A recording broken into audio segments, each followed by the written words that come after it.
My name is Romilly Whitfield. I am 33 years old, and on December 20th, while I was reviewing first quarter budget projections at my desk, my father sent me a text message telling me not to come to Christmas Eve dinner. His reason: my brother Benedict's fiancée, Safira, is a pediatric surgeon, and my presence would be awkward. He wanted the evening to be a celebration of her success without any unnecessary comparisons. I read the message twice. Then I typed back one word: understood. What my father did not know, what none of my family knew, is that I am the Chief Medical Officer of Pacific Regional Medical Center, a 903-bed hospital, one of the top 15 medical institutions in the state of Wisconsin, and the woman my family was busy celebrating had just submitted her application to work for me. Before I get into what happened next, I want to hear from you. Drop a comment and tell me where you are watching from tonight. If this story already has you feeling something, go ahead and hit that like button and subscribe so you do not miss what comes next. Because what happened on December 26th, when Safira walked down that hallway and saw my name on that door, is something I am still processing to this day. Stay with me. To understand why that text message landed the way it did, you need to understand the house I grew up in. We lived in Green Bay, Wisconsin.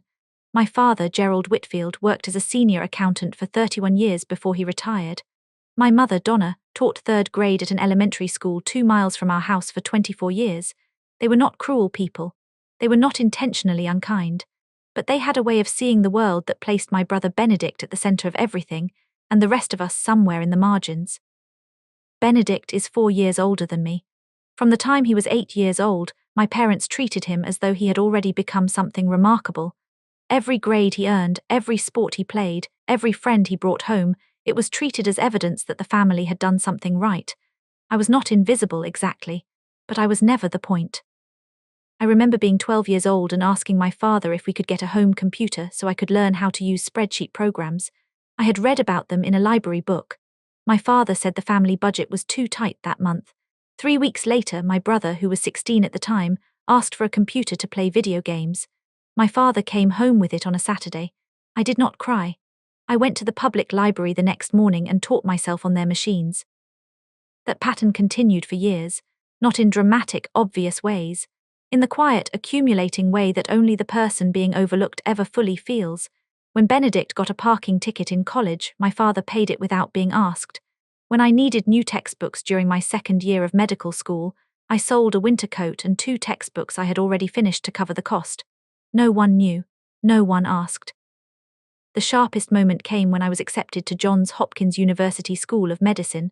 I was 17 years old and I had worked for that acceptance with a focus that I cannot fully describe. I called home the afternoon the letter arrived. My mother said, "That is wonderful, Romilly." My father asked if I knew how much it would cost. I said I would figure it out. He said, "You always do." And that was the end of that conversation. Benedict's undergraduate education at the University of Wisconsin-Madison cost my parents approximately $92,000 across 4 years, including tuition, housing, and a monthly living allowance. My medical education at Johns Hopkins, including medical school, residency expenses, board examination fees, and the compounding interest on my loans, came to $450,000 by the time I finished my fellowship. Every cent of it was mine to carry. I carried it. I do not say this to generate sympathy. I say it because the way a family distributes its attention and its resources tells a story about what it values. And for 20 years, I watched that story get written without my name in it. By the time Benedict started dating Safira, I had made a kind of peace with this. Not the kind of peace where wounds heal. The kind where you stop expecting things to be different and you build your life around what is actually true. I had stopped trying to be seen by people who were not looking. Then Safira came along, and my family found a new reason to shine the light in a direction that was not mine. My father called me the evening he met Safira for the first time back in June. He was genuinely excited, which was not something he expressed often. He told me Safira was a real doctor, a pediatric surgeon at a private hospital in Chicago, that she had gone to Northwestern on a full scholarship and had no student loans. "Your brother is a lucky man," he said. "She saves children's lives." I said, "That is great, Dad. I am happy for him." He said, "You should see her at the dinner table, Romilly. She just carries herself a certain way." I said, "I am sure she does." After I ended the call, I sat in my car in the parking garage of my hospital for 11 minutes before I drove home, not because the call had broken me, but because it had confirmed something I had suspected for a long time, that in my family's eyes, a woman who achieved something was worth celebrating only when she belonged to my brother. Pacific Regional Medical Center sits on 47 acres in the western corridor of Milwaukee. When I arrived here in the fall of 2017, the hospital was in a condition that most administrators would have described as structurally compromised. The year before I came, the facility had posted a net operating loss of $89 million. Its national quality rating from the accreditation body stood at 2.1 out of 5 stars. Its 30-day hospital readmission rate was running at 19%, which placed it 8 percentage points above the national average. 2 of its department heads had left within the same calendar year, and staff morale across the nursing floors was at a level that the previous administration had stopped measuring because the numbers were too uncomfortable to report. I was hired initially as medical director. I was 27 years old. Several members of the board expressed concerns about my age during the hiring process. Dr. Harold Kowalski, the board chairman, told me later that he had pushed my candidacy through on the strength of my fellowship research record and a gut instinct he could not fully justify at the time. I told him I was grateful. I also told him I intended to justify it. The first thing I did was spend 60 days doing nothing but observing. I walked every floor. I sat in on department meetings without speaking. I reviewed 5 years of financial records, patient outcome data, staff turnover reports, and vendor contracts. I did not make a single structural change in those 60 days. I listened. What I found was a hospital that had been managed from the top down for so long that the people closest to the patients, the nurses, the residents, the technicians, had stopped offering solutions because no one had ever acted on them. The problems at Pacific Regional were not mysterious. They were documented in memos that had been sent upward and never answered. I started answering them. In the first 2 years, I restructured the entire emergency intake process, cutting average patient wait time from 4 hours and 20 minutes down to 1 hour and 55 minutes. I replaced 3 department heads who had been in their positions for over a decade without producing measurable improvements in patient outcomes. I renegotiated contracts with 7 major medical equipment suppliers, reducing annual operating costs by $12 million. I built a nurse retention program that included structured mentorship and revised scheduling protocols, which brought the nursing turnover rate down from 31% annually to 11% within 18 months. The pediatric surgery wing received the largest single investment of any department during my first 3 years. I believed then, and I believe now, that the quality of care a hospital provides to its youngest and most vulnerable patients is the clearest measure of its institutional character. I pushed for equipment upgrades, recruited 2 additional attending pediatric surgeons, and established a fellowship training program in partnership with the Medical College of Wisconsin. By the end of the 2021 fiscal year, Pacific Regional had reached financial break-even for the first time in 9 years. By 2023, the hospital was generating a net operating gain of $34 million. Our quality rating had risen to 4.6 stars. Our readmission rate had fallen to 9.2%. The pediatric surgery division had been recognized by a regional healthcare accreditation body as one of the 15 highest-performing pediatric surgical programs in the Midwest. In August of 2022, the board of directors appointed me chief medical officer following the retirement of my predecessor. My annual compensation at the time of this story was $627,000, plus a performance-based equity supplement. I oversaw 847 physicians and clinical staff. I held operational authority over a $340 million annual medical budget. Every significant clinical and administrative decision made at Pacific Regional came through my office. My family knew none of this. Not because I had hidden it. I had simply never found a reason to announce it in the specific terms that would have made it real to them. When my father asked what I did at the hospital, I said I was in hospital administration. He nodded and moved the conversation elsewhere. My mother once asked if my boss was nice. I said yes. She seemed satisfied with that. I lived in a 2-bedroom apartment in the River West neighborhood of Milwaukee. On Saturday mornings, I ran along the riverfront. On Sunday evenings, I read journals and listened to recordings I had been meaning to get back to for months. My life was not glamorous in the way people imagine when they hear a salary number. It was structured, purposeful, and mine. I did not need my family to know what I had built in order to keep building it, but I will admit in the honesty of this moment that there were nights when I sat with my phone in my hand and almost called my father just to say, "Look at what I have done." I never made that call. I told myself it was because I did not need the validation. Maybe that was true. Maybe it was also true that I was afraid he would not respond the way I needed him to. In early November, Pacific Regional opened a formal search for a new chief of pediatric surgery. Our previous chief, Dr. Renata Flores, had accepted a position at Mayo Clinic's Rochester campus, which was an extraordinary opportunity for her and a significant loss for our program. The role she left behind was one of the most consequential positions in the hospital. The chief of pediatric surgery would oversee 23 attending surgeons, manage a departmental budget of $47 million, and take direct responsibility for the quality and direction of our resident training program. I delegated the first stage of the search to Diane Pierce, our Director of Human Resources. Diane had been with the hospital for 11 years and had overseen more than 300 senior hires during her tenure. I trusted her process completely. 312 applications arrived within the first 3 weeks of the posting. In early December, Diane came to my office with a summary brief.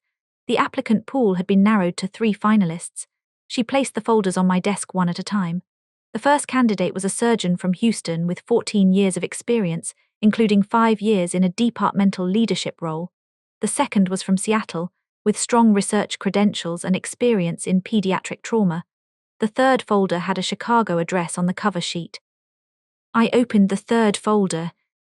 Safira Voss, 7 years of clinical experience in pediatric surgery, degree from Northwestern University, 14 published research papers in peer-reviewed medical journals, clinical performance evaluations rated in the top tier at her current institution. The file was strong, objectively strong. I read it without skipping anything. Then I read the name again. I had heard the surname once in passing during a phone call with Benedict sometime in September. He had mentioned it in the context of something else, and I had not held onto it at the time. But now, sitting at my desk with the folder open in front of me, I searched the name. The photograph that appeared confirmed it. This was the woman my family had spent 6 months celebrating. This was the woman my father had asked me to stay away from Christmas Eve to honor. She had applied to my hospital. She had made it to the final 3, and she had done so without knowing who was going to be sitting at the end of the conference table. I sat with that information for a long time. Then I closed the folder, added it to the stack with the other 2, and signed the authorization to advance all 3 candidates to the final interview round. I did not call Benedict. I did not call my father. I did not alter the interview schedule or the evaluation criteria in any direction. The process Diane had built was fair and structured, and I intended to keep it that way. Diane scheduled the final interviews for December 26th. The 3 candidates would meet with the full hiring panel in the morning and then come to my office individually in the afternoon. I looked at the calendar entry, confirmed it, and said nothing further about it to anyone. On the evening of December 24th, my family gathered at my parents' house in Green Bay. I know this because my mother sent a photograph to our family group message at 8:17 in the evening. The photo showed the dining table set with the good dishes, a candle arrangement in the center, and 7 people seated around it, laughing. Safira was at one end next to Benedict. My father was mid-laugh at the other end. There was no empty chair in the photograph, which told me either no one had thought to leave one, or someone had actively rearranged the seating. I looked at the photograph for about 30 seconds. Then I set my phone face down and finished reading the staffing proposal I had been working through before it arrived. December 26th, I was at the hospital by 7 in the morning. I reviewed all 3 candidate files one more time before the panel convened. I made notes in the margins on specific questions I wanted to ask each applicant based on gaps I had identified in their materials. For Safira specifically, I had noted 2 areas of concern. The scope of her proposed residency training framework lacked concrete benchmarks, and her documented budget management experience topped out at $8 million, which was significantly below the $47 million she would be responsible for in this role. I did not construct those concerns to disadvantage her. They were the same concerns I would have flagged for any candidate presenting the same profile. That is the only standard I know how to apply. The morning panel ran from 9 until noon. All 3 candidates presented their administrative vision statements and responded to a case-based clinical scenario that Diane and I had developed specifically for this search. The panel included myself, Diane, Dr. Kowalski, the Director of Resident Education, and our Senior Nursing Administrator. We assessed each candidate against the same 12 evaluation criteria. Safira presented second. Her clinical reasoning in the scenario was precise and confident. She communicated clearly and maintained composure under follow-up questioning from Dr. Kowalski, who had a reputation for being direct to the point of discomfort. I noted these strengths in my evaluation form as I watched. Her administrative vision statement, however, presented the weaknesses I had anticipated. The residency program she outlined had strong foundational goals, but no defined assessment milestones for the first 12 months. When pressed on how she would measure program outcomes at the 90-day mark, she offered a general answer about ongoing evaluation that did not satisfy the specific nature of the question. On budget experience, she was forthright. I have not managed a departmental budget above $8 million. I wrote that down verbatim. After the morning session, the panel took a break. The afternoon individual sessions with me were scheduled to begin at 1:30. At 1:45, Diane walked down the 14th floor hallway with Safira beside her. I was seated at my desk, door open, reviewing notes. I heard the footsteps stop. I looked up. Diane said, "Dr. Whitfield, Safira Voss is here for her 2 o'clock. Safira was not looking at Diane. She was looking at the nameplate mounted on the wall beside my door, the one that read, Romilly Whitfield, Chief Medical Officer. Her face went very still. The color in it changed. She looked from the nameplate to me, and in the space of about 4 seconds, I watched her process something that her expression could not entirely contain. Then she said, loudly enough that 2 staff members in the hallway turned to look, "You cannot be serious. You are Benedict's sister. You cannot be the one doing this interview." I stood up from my chair. I kept my voice level and clear. "I am the Chief Medical Officer of this hospital, Ms. Voss. This is a formal interview for a senior clinical leadership position. I am going to ask you to come in, take a seat, and conduct yourself accordingly." Safira stepped closer to the doorway. Her voice had risen further.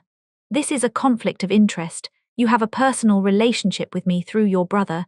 You should have disclosed that. You had no right to be part of this process." I said, "The hiring panel includes 5 members. I am one of 5 votes. My role in this process was disclosed to the panel and reviewed by our legal and compliance office when your application was flagged. The process is clean. Now I am going to ask you one more time to come inside."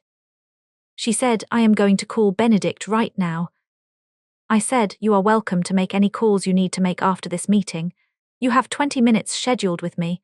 I would encourage you to use them." There was a long pause. Diane had taken a quiet step back.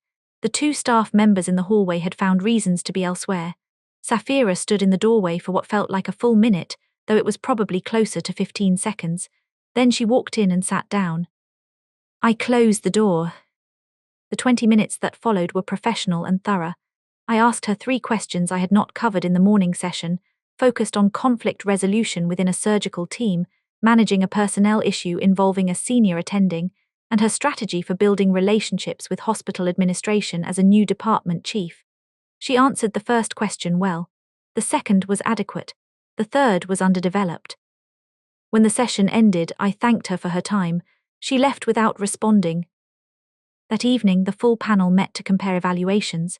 I presented my scoring sheets alongside the other 4 panelists. The aggregate scores placed the Houston candidate, Dr. Patricia Osai, first across 11 of the 12 criteria. Dr. Ose had 12 years of surgical experience, 5 of those in a departmental leadership role overseeing a budget of $31 million. Her residency training framework was specific, measurable, and had already produced results at her current institution. The panel voted 5-0 in favor of Dr. Osai. I signed the offer letter the following morning. By 8 o'clock on the evening of December 26th, my phone had received 4 calls and 2 text messages. Benedict called first. He was not calm. He told me I had sabotaged Safira's opportunity out of personal resentment, that I had used my position to punish her for something that was not her fault, and that what I had done was exactly the kind of thing he would have expected from me. I let him finish. Then I told him the decision had been made by a 5-person panel, that the vote was unanimous, and that Safira's file, while strong in clinical areas, had documented gaps in the specific competencies the role required. He told me that was a convenient explanation. I said it was the accurate one. My father called 40 minutes later. His tone was different from Benedict's. He was not shouting. He was speaking in the measured, disappointed register that I had grown up recognizing as the one that was meant to make me feel I had done something wrong that could not be named precisely. He said he felt I had not handled the situation with the family in mind. I told him that a hiring decision at a hospital was not required to be made with the family in mind. He said he thought I understood what he meant. I said I did understand and that I disagreed. My mother sent a text message that read, "You made me sad today, Romilly." I read it and did not respond that night. I went to bed at 10:30. I slept well. In the weeks that followed, I learned through a cousin who stayed in contact with both sides of the family that Benedict and Safira's engagement had developed serious fractures, but not for the reason most people assumed. It was not the failed interview that ended them. What came out, slowly and then all at once, was that Safira had known before submitting her application that Pacific Regional's CMO shared her last name with Benedict's family. She had done enough research to find that connection and had chosen not to mention it to Benedict before applying. When he learned this, he felt she had withheld information that was directly relevant to both of them. That concealment, not the interview outcome, was what he could not move past. I did not cause that fracture. I had no part in it.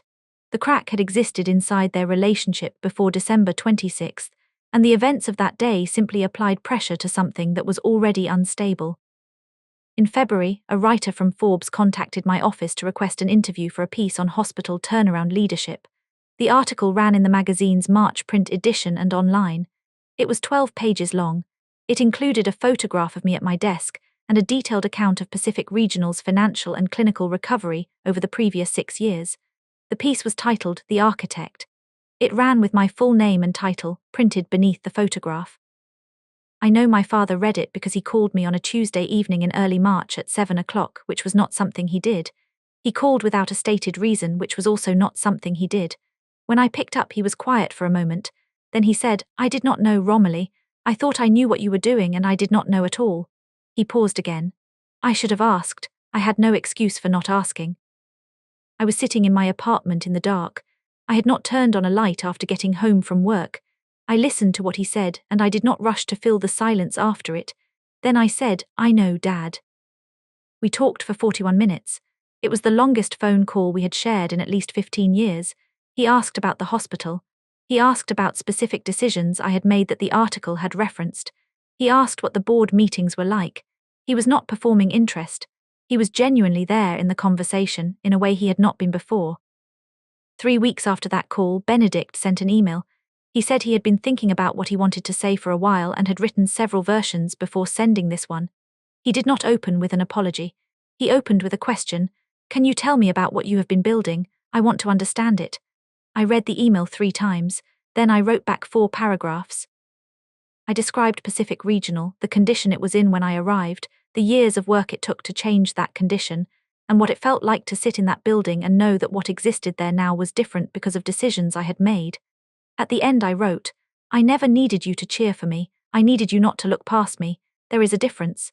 He responded within the hour, "I understand that now. I am sorry it took me this long to see it." In April, the American Hospital Association included my name on a preliminary list of nominees for their annual recognition of hospital executives under 40.